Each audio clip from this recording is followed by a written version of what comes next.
E dai! That performance was absolutely terrible. But it's the 3 points which counts again and again and again, and we managed to pull them through. I have no idea how we managed to pull this through. I have no idea how we managed to pull this through. How is it possible? We played one of the most boring games, one of the weakest games, definitely this season, but that I remember at the stadium. We were weak, but despite being weak, I have no idea how we managed to pull this through. I don't, and I ask myself a few questions, because that is not how you play against a team which parks the bus. So, I'm a bit mixed here, of course. It's the result which counts, and I could not be more happier. I am buzzing. You will see it in the stadium vlog. As soon as this match reaction will end, I'm going to go and edit it. Incredible scenes. But I always say this in a match preview, but I will not reach more than 40 years of my life if this is how we play. I've come to this conclusion. If this is how we play, my heart will fail at probably 34 years of age. It's not physically possible that we need to suffer and that we need a CPR next to you, even against Venezia, at home. It's not possible. And, I'm happy, but I'm like, fuck this. I cannot be dealing with this suffering more than ever. And all of us deserve a confident win once in a while. I was saying this yesterday in the match preview. Will there ever be a game where we just sit down on the sofa or at the stadium, wherever it is you follow Roma, and you never go like, oh God, are we going to lose this game? Are we going to lose this game? Oh my God, are they going to score? Will we ever have one of those games? Will we ever have one of those games where we just sit down and go, right, you know what? I'm going to enjoy this. I'm going to enjoy this game. I'm going to turn the TV on, or I'm going to go to the stadium. I'm going to sit down, enjoy the game, and, when the game ends, get back home and have a wonderful evening. We can't. What, is it possible? Can we? Who decides it? Is there a game that we can control, that we can dominate, and that we can, at the end of the day, dominate result-wise? I'm extremely happy. As I said, I have no idea how we pulled this through, because I don't remember many chances that we created. In some games, I'm like, okay, how didn't we manage to score? We kept on dominating them. It was a siege. We kept on shooting. Goalkeeper, absolute masterclass, and then we managed to win. But you know what I mean? Today, their goalkeeper didn't do much. Not that Sule did anything else, but I would go as far to say that our goalkeeper had more magical saves than their goalkeeper, and we managed to win this game. Yeah, if somebody would have told me at the 70th minute that we would have won this game, I wouldn't have believed you. I would not have believed you, because this is not how we need to play. This is not how we had to play. It's the opposite of how we had to play, because, number one, you're playing against a team which parks the bus.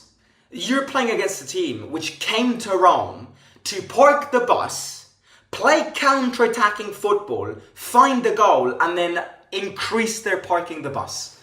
Now, if that is the game plan, and it doesn't take a genius to understand that Venezia was to come to Rome and do this, then somebody please explain to me how it's possible, how it's absolutely possible that, knowing that this is going to be their game plan, you can see the goal after 30 minutes. And after you can see the goal, you don't hire the intensity, you don't hire the press, and you play sterile, fucking boring football, and you need to rely on a deflection to score the first goal and a set piece to score the second goal. This is not how we play. This is not how you need to play. And we were lucky today. Oh my God, we were lucky today. Don't you dare say that we played a good game. Don't you dare say, and don't you dare criticize me for being pessimistic, because all that costed us to win today was luck. 99% of games, it's us who get it fingered, And, it's us that aren't lucky. It happened against Bilbao. It happened against Genoa. That 1% of times, luckily, somebody up there will rotate the cards and put the luck on our side. Well, today's was this. Today's was this, because today it was only about luck. We played a bad game, and you could tell from the stadium vlog again, because it's one of those games where we conceded that goal and then we kept on missing those easy passes, and the fans kept on booing, and the atmosphere was going to get tenser, and then a deflection and a set piece costed us the win, because that game, without the deflection and without that set piece, could have gone for another 30 minutes and we wouldn't have scored, because we did not know what to do today with that ball. We're too sterile. You can't be that sterile when you play with a team which parks the bus and counterattacks. You cannot be doing this against these teams. Against these teams, you need to press them, because they don't have the quality to keep the ball and possess it around. You need to press. You need to play with high intensity. And I know that you played on Thursday, so you've got the excuse, well, I could not be playing intense because I played on Thursday and all of these players played 90 minutes on Thursday. That's not an excuse. These are professional football players. That is not an excuse. It's not an excuse. The fact that you played on a Thursday and can't put the same intensity shift that you did on Thursday. Look, don't get me wrong. I'm the happiest man on earth, because as Dachi is saying in the chat, a win is a win. A win is a win. A win is 3 points. 3 points today, golden 3 points. We're like ninth, 1 point from Lazio. We're like 3 points from top of the league if Napoli don't win tonight.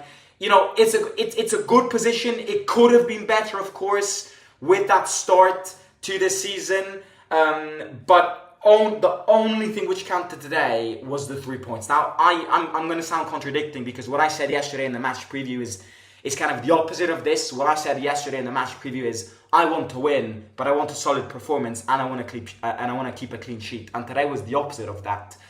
We played a bad performance and didn't keep a clean sheet. So I'm very happy, because at least sometimes the cards get switched and luck does play on our side, because in these past few weeks, luck definitely was not our best friend, with that last minute Bilbao goal, last minute Genoa goal, and with that not penalty given against Genoa, not penalty given against Empoli. It was our turn to get luck, and so I couldn't care less, because sometimes we deserve to be lucky as well. And we were lucky today. I ain't gonna lie, I wasn't a fan of the starting 11, and I wasn't a fan of the substitutions, but some of these substitutions did prove me wrong. Starting 11, again, it's like, I like the fact that Juric is insisting on Pellegrini to try and get to try and get that switch in him, because he's not switching on. And I like the fact that you've got a manager who does insist on him. But on the other hand, insisting on him is bad, because you've got players who deserve it more than him. And not seeing Baldanzi on the pitch is today, I think, was a mistake. Adding on to that, I would have started PISILLI from the very first minute. I'm not blaming him, because he came in and changed the game. What a guy. I'm going to speak about PISILLI in a second, because we need 11 PISILLIs on that pitch, just like we needed 11 Boves on that pitch last year. What I will say is, I wasn't a big fan of the starting 11. I wasn't a big criticizer of it. It's a standard classic 11, starting 11. It's not full of surprises. But I think we could have chosen a better starting 11, and I think we could have chosen better subs. I am happy that Juric didn't put Dybala in, because it would have been embarrassing if we would have lost this game and then you put Dybala in and Dybala was the reason we won this game. At least we can say that we won this game without Dybala, because we need to start learning to play football even without Dybala on the pitch. Because Baldanzi can do it in these games, PISILLI can do it in these games, and Dybala wasn't fit. Dybala needs to rest. Dybala needs to be controlled. If we want Dybala to be available for the majority of the season, you have to control him. And this was never a game where we would have relied on Dybala, where we needed Dybala. So I'm happy that Dybala wasn't called to action. However, I must say, Sule, hang on, let me just turn this blind on because there's a weird lighting. Okay, that's better.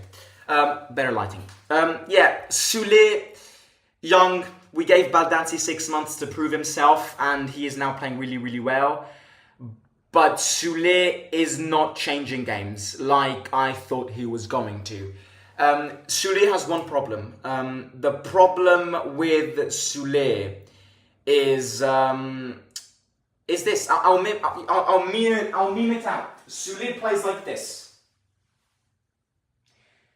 How can you possibly create chances if this is how Sule plays? You know, good football players, the top football players, the professional football players play like this. They don't need to look at the ball because they know where the ball goes. They need to look at the game. They need to vision the game. Sule has this defect where, unfortunately, he plays like this. He runs around like this. And if you run around like this, with your head down, how do you possibly know the movements up front? How do you possibly know where to pass the ball? So the problem with Sule is the problem that not that spoiled kid has in schools, but that boasty kids has in schools, wants to be the cool kid on the football pitch, never passes the ball, and he plays like this.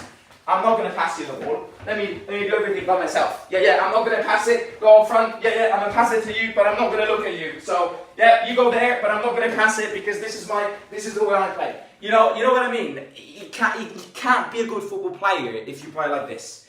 And I think one of the reasons why Sule plays like this is because he's not confident. And, you know, the step up was inevitable.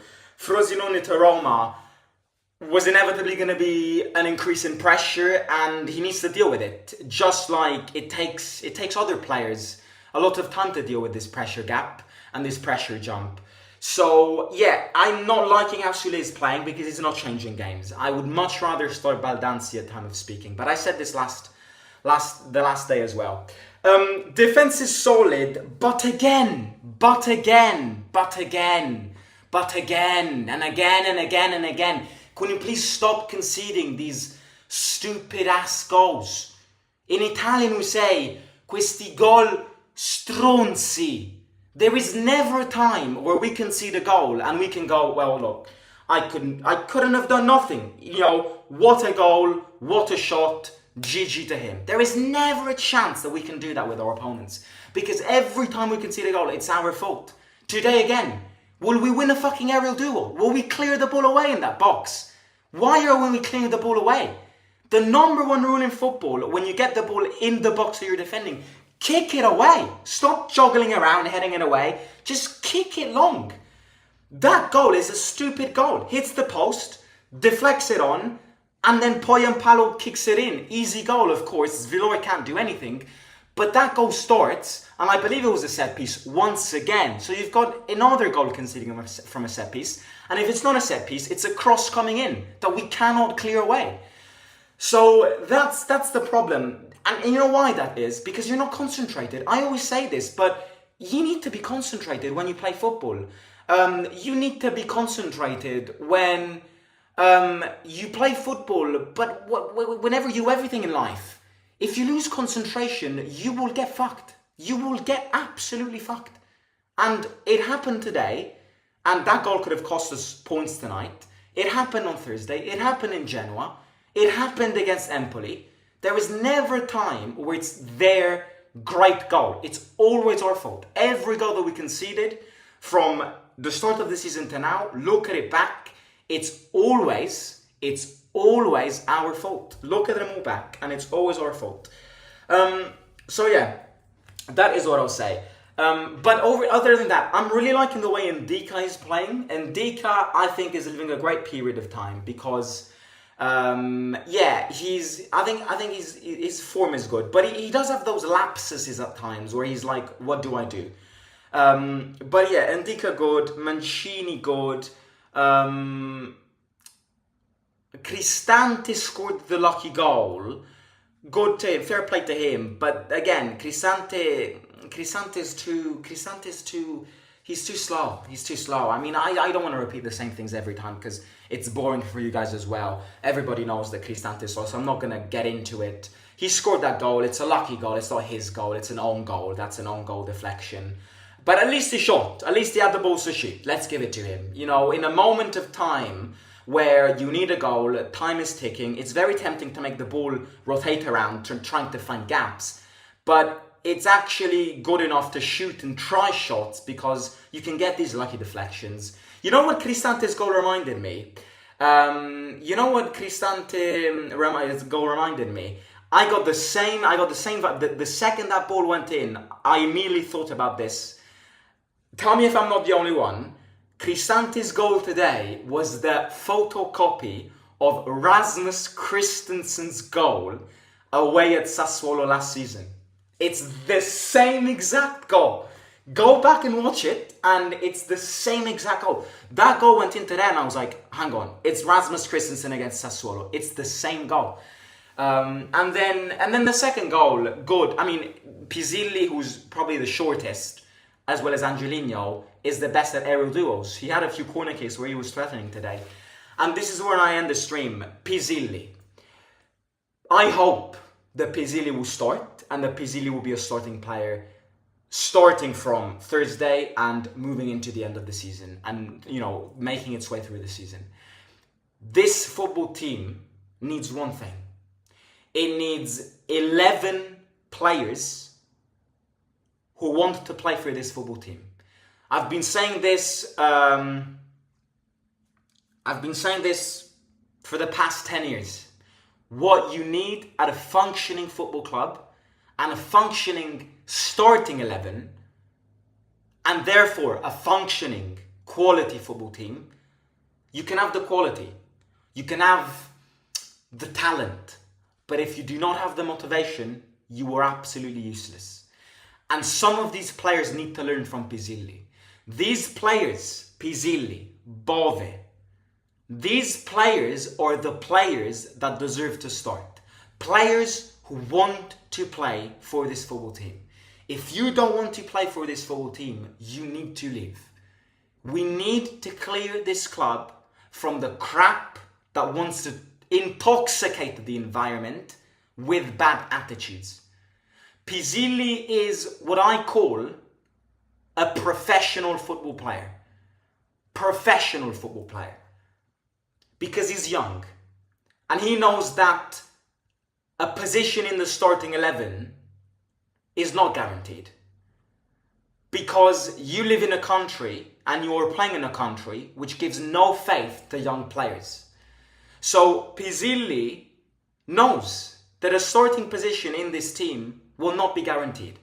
And the only way for him to guarantee himself a starting 11 in this team and to ultimately make this jump in his career is to earn it. It's to earn it, it's to want it, and it's to show all your motivation in wanting it. That celebration today is the reason why Pisilli needs to be starting in this team weekly from now on.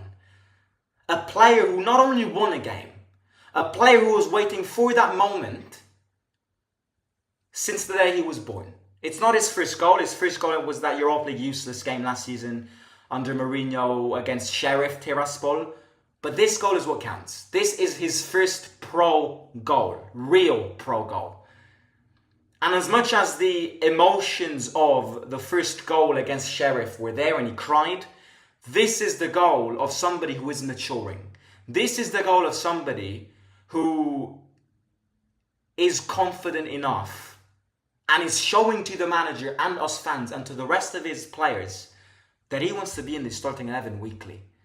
So if the Cristantes, if the Paredeses, I'm not going to name Kone because Kone played great, even though today he was a bit shakier, but he's a top guy, top footballer. He is showing these players that he's there to start. And if these players don't want to start, don't have the motivation to start, he will be there to start for them. So at the end of the day, what I will say after this performance is something that I didn't say against Bilbao. Against Athletic Bilbao, I kind of said the opposite of this.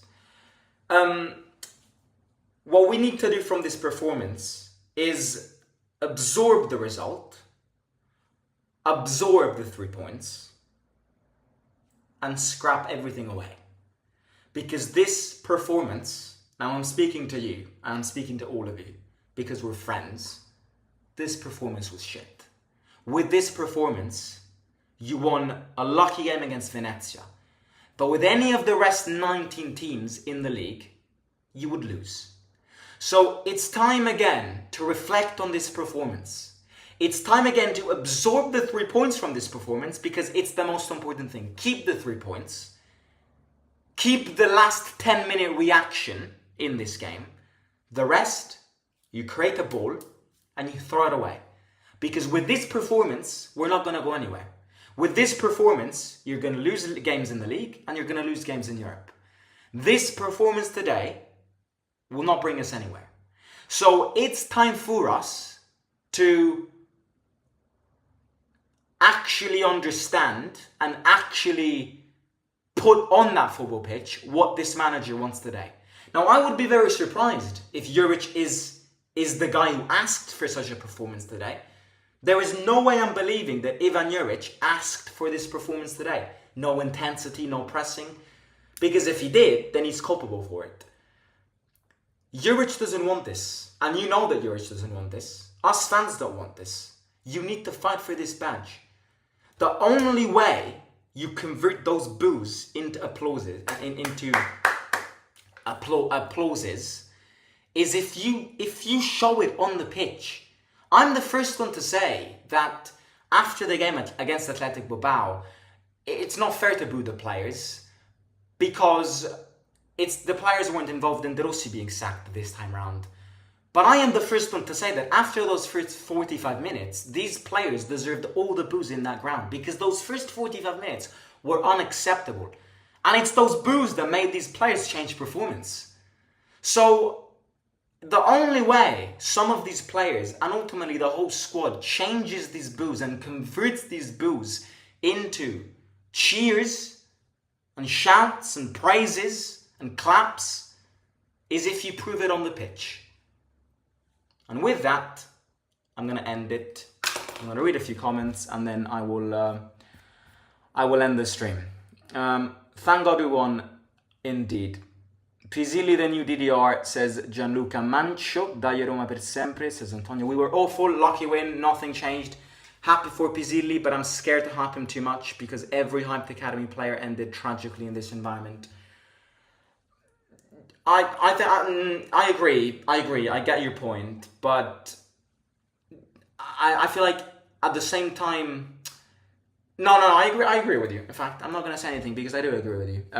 Of course, he scored a goal. Don't compare him to De Rossi, don't compare him to Totti, because that is what these players will ultimately get hyped about, and it will be a problem. So he needs to keep humble. He needs to keep feet on the ground, head down low, work hard, and if he works like this, he will be a starting player in this team. Let's be real, Pellegrini doesn't suit Juric's tactics. He was playing like a false nine. Dovbyk is getting tired. Straight 4 games, almost full time. Well, Dovbyk didn't do much today, mate. So, yeah, I get your point. Better rotate with Shomurodov time to time. Yeah, Dovbyk didn't do much today. Didn't get served many balls. Wasn't very proactive in the box. Your predicted 11 would have been better in my humble opinion. That was a close call, as Villar is a privilege to have in this team. It reminds me of Alisson Becker days. Yeah, very. Villar today pulled a great few saves. Way more clinical saves than their goalkeeper, which is why it shows you, I don't know how we won this game. I don't know how we managed to pull this through. 99% luck and 1% PISILLI. A win is a win. Subbing Kone instead of Pellegrini got me jumping up and down on my couch like a maniac. First ever goal for PISILLI, right? Second, his first ever goal was against Sheriff last season in the Europa League. Oops, oh my god, what did I do? What the fuck is this? What the fuck is this? What the fuck did I just do? Oh, wow, that was useless. Fuck off, I hate this computer. Always. Oh my god, what have I done? Hang on, sorry about this. I can never catch a break with these streams, can I? One day it's the audio, one day it's the camera. Fuck off. Okay, that should be it. Right. Same drama was going on with me, mate, after he subbed off Kone. When our home advantage is wiped out because of stupid protesting week after week, just support from minute one. So disappointing that it's so hostile for our squad, rather than the. Yeah, I agree. But not singing the anthem again was embarrassing in my opinion. But the boos at the 45th minute were fully deserved. The boos at the 45th minute today at home against Venezia were fully deserved. Because that performance is unacceptable in that first half. We won't get lucky all day long, all the time. Dybala and Sule need to start playing together because we have no plan. What are we doing? Dybala wasn't ready to start. And I'm happy we didn't rely on Dybala in this game. We need to start learning not to rely on Dybala even in these games as well. So I'm happy he didn't get involved. Hey Simo, I know this is off topic, but I'm going on my first ever date with a girl tonight. Any tips? Thank God Roma saved my mood tonight. Bring a Brian Cristante kit to the date. Trust me, it'll be a yes. No, but good luck. Stay, calm down. Don't be nervous. Have a good glass of wine. And then the rest is history. That's all I'll say. Keep calm and bring it home. Come on, bring it home, lad! Excellent Sule impersonation. Most of Sule's set pieces were good. Found free players with corners and they send their efforts high. He needs time like Baldanzi did. Rasmus was a bit closer, but it was there. It was a similar one. Juve corner cast. Hello. So Italiano, sì, we deserve to be relegated for this performance. If you need true passionate Roman warriors, start PISILLI instead of Pellegrini. I was in Reggio Emilia watching Sassuolo Roma. That's true. Also the situation, we were down by 1 and that goal revived us. Yes. I saw a very similar game to that one. Keep the 3 points and PISILLI. I just hope we don't... Yeah, read that. Why did Kone get subbed off? And why is Shomurodov not playing the last 10 minutes after the goal? I think because he feared an Athletic Bilbao 2.0, subbing everybody off, winning the game, and then last minute them equalizing. So he wanted to avoid us conceding a last minute goal too. I agree. They deserve a boo, but not before the game starts. I agree. Right, I'm gonna catch you tomorrow. I'm gonna go edit the stadium vlog, and then it should be out in about 2 hours, I'd say. Yeah, 1.5, 2 hours, and it will be out. Hit the like, subscribe to the channel. Please do hit the like button in this video. Did I kill it? No, I didn't. Yeah. Do it for the Mosquito, do it for PISILLI, do it for the 3 points. Yeah, if everybody can hit the like in this live stream right now, it would be great. So please do like the video, subscribe to the channel, and I'll catch you tomorrow with another live stream. On Thursday, we're traveling to Sweden for Elfsborg, so we've got another game coming up. Right, speak to you soon. Forza Roma sempre, scrap the result, keep the result, scrap the performance. Talk to you soon. See you out.